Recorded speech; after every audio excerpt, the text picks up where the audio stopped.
On June 9th, 2017, Rich the Kid announced his signing to Interscope Records through hip-hop media publication Double XL. Just 3 months later, on September 26, 2017, Rich's life would change forever after he dropped a song that shot his name up to mainstream stardom, New Freezer.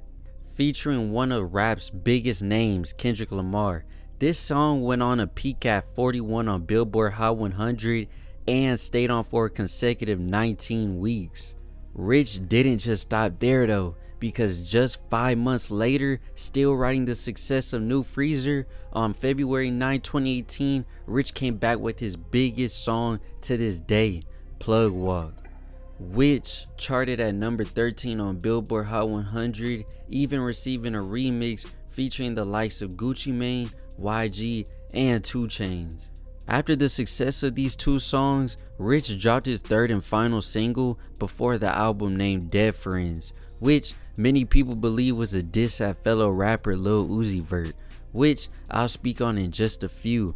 But after the success of these singles, on March 30th, 2018, Rich dropped his debut studio album, The World Is Yours. This album featured A-list artists such as Lil Wayne, Quavo and Offset from the Migos, Rick Ross, Future, Chris Brown, Kendrick Lamar, and many more.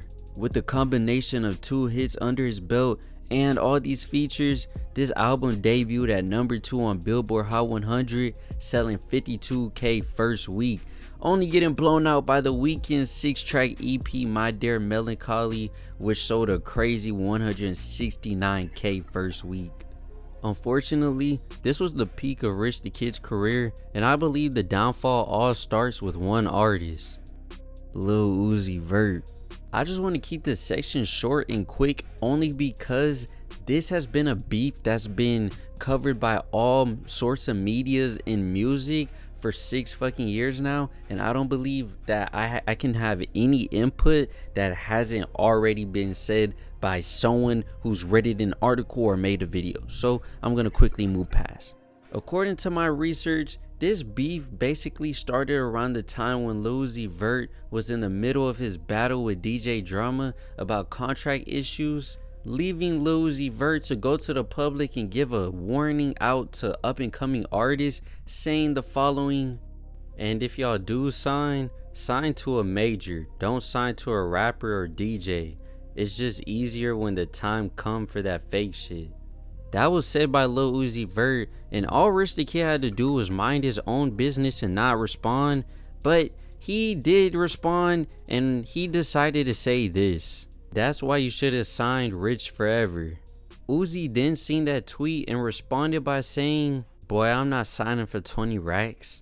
And this started a war that expanded to Uzi calling Rich the Kid a crab, Rich using a Lil Uzi impersonator in a music video, which was for the song Dead Friends, and Uzi pulling up on Rich the Kid in Philadelphia, causing for Rich the Kid to run away in fear, altering the street persona he was giving off in his records to his fans. This was all just in 2018. And that wasn't the only thing going on with Rich in 2018, but he also had gotten divorced by his wife for cheating on her with known celebrity hoe Black China. And it doesn't even stop there, because also in 2018, Rich the Kid had got into an unfortunate home robbery that left him hospitalized. The thieves managed to get away with jewelry and money from Rich's estate. Thankfully, he recovered and the year ended and he moved on safe and sound. But to start off 2019, on February 12th, while Rich the Kid was at a recording studio, he got robbed out of cash and jewelry again by thieves who even unleashed 10 shots aiming for Rich the Kid and his entourage, but fortunately, no one else was hit. Later on in February, he also was sued for owing over $30K in back rent by his landlord. Just a month later, on March 22nd, 2019, he then went on to drop the sequel to his debut album, The World Is Yours 2, which charted number 4 on Billboard Hot 100, selling 42K. Just months later, on December 9th, 2019, Rich announced he would be leaving Interscope Records and signing with Republic Records, starting the decline of his career. After 2019, of course, comes the new decade in 2020. And starting off his new decade in February 2020, Rich was faced with a $3.5 million lawsuit from his management company after refusing to pay for their services, basically breaching his contract, and he was making it very hard for them to get in contact with him about the ordeal. And oh boy, it doesn't stop there. Rich was sued for more than $243,000 in unpaid jewelry and owed an alleged $324,000 in rent for his LA mansion. And it keeps going because he was sued by Fashion Nova for failing to promote their brand, while also getting into a slight beef with Tekashi 6ix9ine about his unpaid jewelry lawsuit. Just a month later, on March 13, 2020, Rich released his third studio album, Boss Man, which peaked at 24 on Billboard Hot 100, only staying for 4 weeks. This was very disappointing considering the fact he had prominent features on this album again, with the likes of Post Malone, Lil Baby, Nicki Minaj, a prime DaBaby, Youngboy, Quavo, and a prime Lil TJ. Just months later, again, Rich the Kid left Republic Records and signed a distribution deal with Empire, shortly releasing his collaboration album with NBA Youngboy, which peaked at number 43 on Billboard Hot 100, only selling 19,000 first week. And so far, just after 2 years after blowing up, Rich the Kid has dropped 41 spots on Billboard and dropped over 40,000 sales on his album, which is crazy how fast an artist could just drop off after standing on top of the world. But it didn't get any easier for Rich, because in 2021 he started it off by getting arrested for gun possession at LAX, and he was ordered to pay $130,000 from that Fashion Nova contract breach case that I was talking about earlier. And he was also involved in a cheating allegation with his then wife Tory Briggs. Luckily though, Rich did manage some way to receive a multi-million-dollar contract from Rostrum Records, however the fuck you say it, where he then released his last and final album to drop to this day, being a collaboration tape with rap legend Lil Wayne, only peaking at number 35 on Billboard Hot 100, staying there for only 1 week and only selling a mere 15,000 copies first week. That is just insane. From there, it seemed that Rich the Kid vanished, and it's been 3 years since he's dropped an album. He did though drop an EP called Lucky 7 in 2021, but that was quickly forgotten about and didn't even hit the charts. After that release, it seemed that Rich the Kid was just doing feature after feature, trying to get his name back into the mainstream atmosphere, collaborating with Coi Leray, Ruby Rose, Arizona Zervis, K-Camp, Lil TJ, and Lil Tyler, and more, even ending the feud and reuniting with his Rich Forever counterparts, Famous Dex and J Critch. What also went down in 2021, according to Rich, is him and Lil Uzi ended the feud they were having since 2018.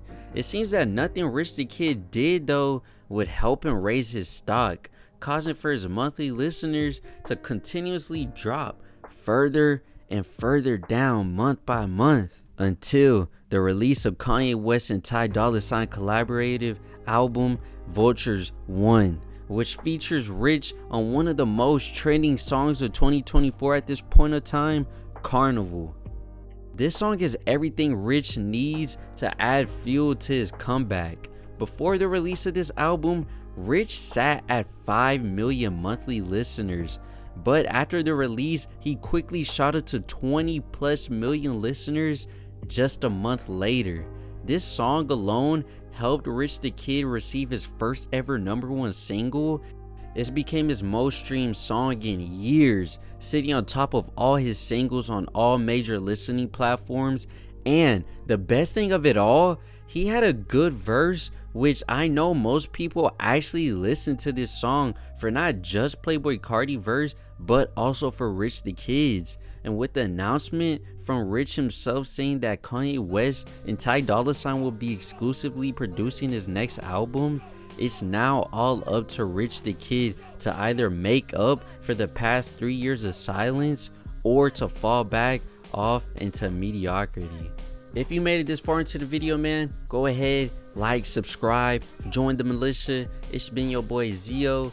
Y'all let me know what y'all think about Rich the Kid's career in the comments. I find it crazy he's actually been here for 6 years, and for some reason artists still want to work with him. I genuinely believe he's an underrated business mind in rap, and no one gives him his credentials on that shit. No one gives him his ups. So I think I'm gonna just give him an up for something, because it's not gonna be for rapping, so it has to be for something. But I want to know what y'all think. I love y'all. Thank y'all for watching. It's been your boy. I'm gonna come back with another video. Peace out.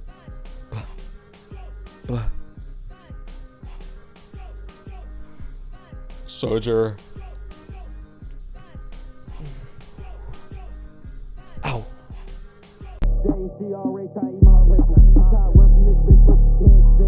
You see rainbows on my wrist, shit, this bitch like pack Skittles. I just left the spot cooking a hamburger, this chicken little. I keep